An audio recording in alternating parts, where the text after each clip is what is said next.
안녕하십니까. 대개수 대백과 대사전의 대개수입니다. 이번 영상에서는 AMD의 라이젠 최상급 CPU를 AM4 보급형 보드에 속하는 B450 칩셋을 사용한 보드를 사용을 해서 테스트를 해보았습니다.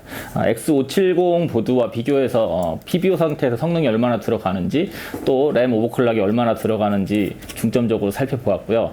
과연 최신 라이젠 CPU를 사용하기 위해서 비싼 X570 보드가 꼭 필요할까요? 먼저 테스트에 사용된 B450 보드는 저렴한 가격과 쓸만한 성능으로 널리 보급되어 있는 MSI의 B450M 박격포 보드를 사용을 하였습니다.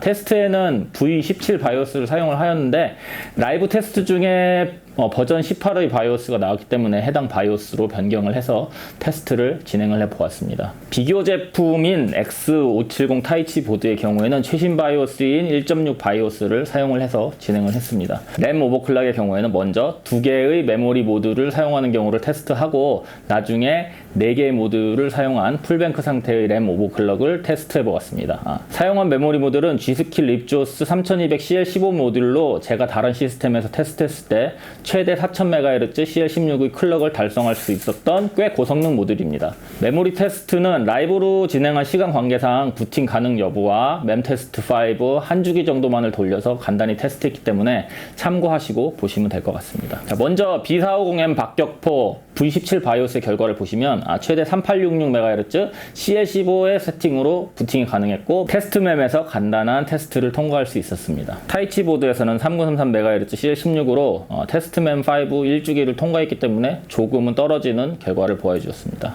하지만 테스트 도중에 V18 바이오스가 나와서 다시 테스트했을 때 램오버 성능이 꽤 증가한 것을 보실 수 있는데요. 8기가 모듈 2개를 사용한 테스트에서 최대 4200MHz CL16이 가능한 모습을 보여주었습니다. 이러한 성능은 더욱 고가의 X570 타이치를 뛰어넘는 결과로 확실히 2개의 모듈만 사용을 하신다면 데이지 체인 방식의 메모리 슬롯을 채용한 박격포가 유리한 것을 보실 수 있습니다. 하지만 8기가 모듈 4개를 사용해서 슬롯을 모두 채웠을 경우에는 박격포 보드가 타이치 보드보다 약간 떨어지는 결과를 보여주었습니다.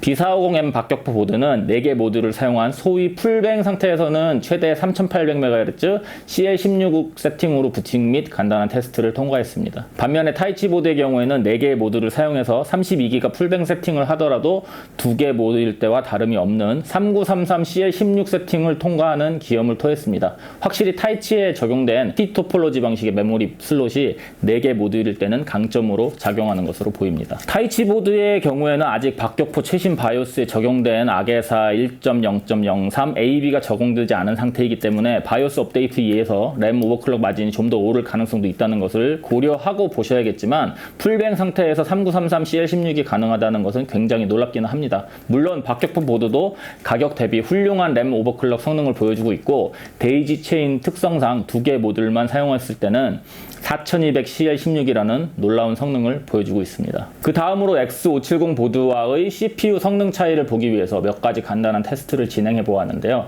아직 젠2 CPU가 나온 지 얼마 되지 않아 세팅에 대한 정보가 없어서 좀 시행착오를 겪기는 했지만 최종적으로 PBO 제한을 가능한 한 풀고 테스트했을 때 X570 타이치와 B450M 박격포의 성능적인 차이는 거의 없는 것으로 나타났습니다. 시네벤치의 경우에는 멀티코어 성능이 B450M 박격포가 7412점, X570 타이치가 7455점으로 오차 범위 내라고 볼 수 있는 상황이고 싱글코어 성능도 마찬가지로 각각 박격포 518점, 타이치 515점으로 마찬가지입니다. 타임스파이 CPU 점수 또한 박격포 11551점 대 타이치 11538점으로 동일한 수준이고 파이어스트라이크 CPU 점수 또한 보시는 바와 거의 같습니다. 간단하게 몇 가지 게임을 돌려보았을 때도 거의 같은 성능을 보여주었는데요. 디비전2에서는 두 보드에서 모두 동일한 148fps, 삼국지 토타로의 전투 벤치마크에서도 같은 프레임이 나온 것을 확인하실 수 있습니다. 이러한 테스트를 전부 진행을 하면서 박격포 보드의 전원부 온도는 60도를 넘지 않았으며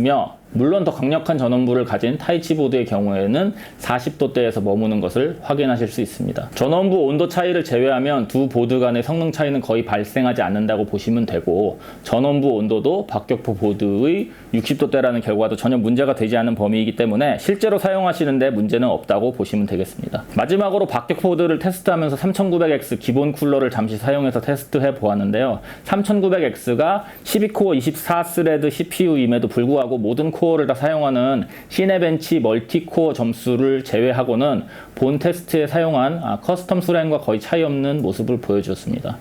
즉 기본 쿨러를 사용하시더라도 게임이나 일반적인 작업에서 거의 성능 손해 없이 사용이 가능하다는 거죠.